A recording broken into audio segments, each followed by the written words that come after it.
Good morning and welcome to Pet News. I'm Brian Kilcommons, your host. Now, the hyacinth macaw, primarily found in the tropical rainforests of South America, is in danger of becoming extinct due to the heavy exploitation for the pet trade. Dr. Blake Hawley is an avian veterinarian. He is working on a project that could help save these exotic birds. Hi, Dr. Hawley. Thanks for coming with us. Thanks, Brian. Why is the hyacinth macaw in danger? Well, a couple of reasons. One, as you mentioned, exploitation for the pet trade, which fortunately is no longer allowed in the United States, but there are still people out there that have to make a living in some of these countries. So these birds can provide a good economic future for them just by trapping them. What do these birds sell for? What's the financial? In a pet store, you might get this bird for anywhere from $7,000 to $10,000. A very high-priced bird. Now, of course, this is a very rare bird, and that's why it commands that kind of price. Now, obviously, these natives aren't able to get that kind of price, but still, $300 or $400 to them may be a year's salary. Welcome to Pet News. I'm your host, Brian Kilcommons. You know, pets are like members of our family, and chances are you've had your dog or cat longer than you've had your kids.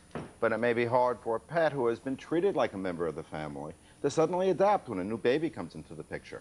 Dr. William Kotler and Susan Weinstein from the St. Barnabas Medical Center in New Jersey. They started a program called Pets and Babies, designed to ease the transition and help pets accept the newest family member. Thanks for coming. You're welcome. What is Pets and Babies seminar? Pets and Babies seminar, it's about a 2.5-hour program that we offer quarterly.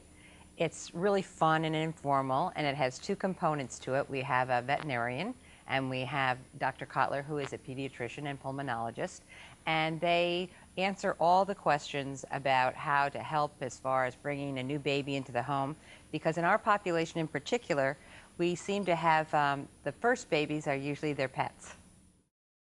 The illegal pet industry, especially in third world countries, is devastating wild bird populations. After arms and drug smuggling, illegal wildlife trade is the most profitable with the least amount of risk. Fauna Link was created to address saving these birds. And joining us live from the Bronx Zoo's World of Birds is Fauna Link's Dr. Donald Bruning. Hey, Dr. Bruning, how are you? Very good. Good. What is Fauna Link, and why did you create it? Well, Fauna Link is really a group of cooperators who wanted to do something about helping save birds that people don't want, that need to be bred, and need to be held, found homes for them, and hopefully then generate young, which will replace the need for taking any more birds from the wild. Okay, and we have a phone call from Linda. Hey, Linda, you're on Pet News. Hi. Hi, how are you? Happy holidays. Thank you, and same to you. Thank you. I have a cat. Her name is Holly. She's 3 years old. Okay. And I like to get another cat. I was thinking maybe about a year old. I don't know if that would be good to introduce them together like Sure. that. Mm-hmm. Yeah? Yeah. Just do it slowly and understand that it does take time. Mm-hmm. Okay? And Okay. again, after the holidays.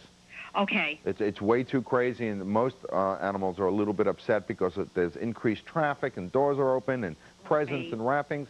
So wait till after the holidays. Go to your local humane society. Make sure the cat is tested. You want to get it to your vet before you introduce it to your own animal again. Right. All righty? Okay, thank you. Hey, thank you. Thanks for calling Pet News.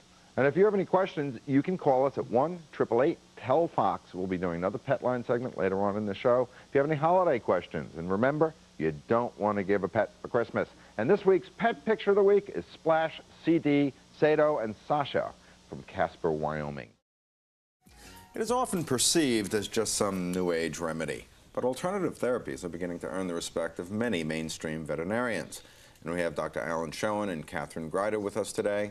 Catherine, you did a piece for Self Magazine Yes, that's right. on this. What research did you have to do with this? And why did you do this to begin with? Well, basically the reason we did it, we were doing a whole section on alternative medicine for people. And I think we found that people who had tried some of these therapies like acupuncture, herbs, for example, homeopathy, were starting to get interested in doing it for their pets as well. And in particular, there was an editor who had a dog who was going through acupuncture, so we decided to add that to the section.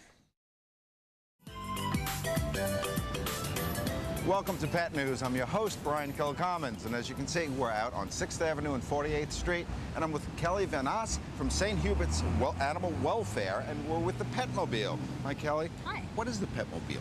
Pet Petmobile, Brian, is St. Hubert's Pet Adoption Center on wheels. It's specially designed to bring homeless pets on wheels directly into the community. So what exactly does it do? Well, we'll be loading the vehicle up with pets, healthy and adoptable dogs and cats, taking them to schools, street fairs, corporate centers, as well as retail outlets such as shopping malls.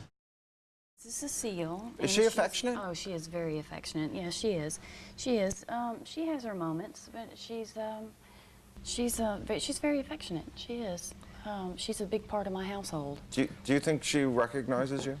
I think she does. She's been around people so often that she likes people.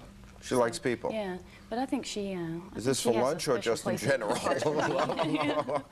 No, she's very social. Okay, and this is a Burmese Python? This is a Burmese Python. How much does she weigh and how big is she? She weighs about 50 pounds, and last time I measured her, and it's very difficult to measure her, she's about 12 feet long.